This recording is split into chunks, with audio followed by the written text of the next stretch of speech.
Most people dream about being rich, but they'll never actually get there. Want to know why? It's not about money, it's about your mind.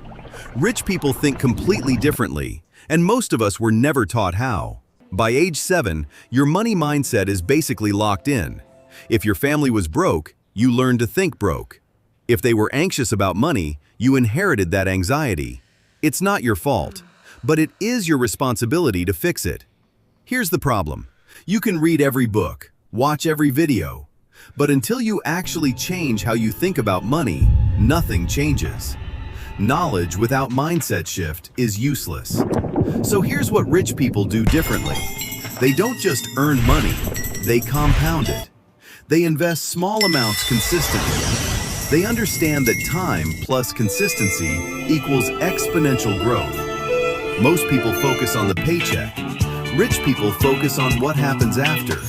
One simple principle: 70% live, 20% invest, 10% learn. Follow this consistently for 10 years, and you'll have more money than 90% of people around you. Not because you earn more, because you kept more. The secret isn't sexy, it's boring. Boring consistency beats exciting inconsistency every single time. That's why 1% get rich. They do the boring stuff. What's one thing you're going to do differently this week with your money? Comment below. Let's change your money story together.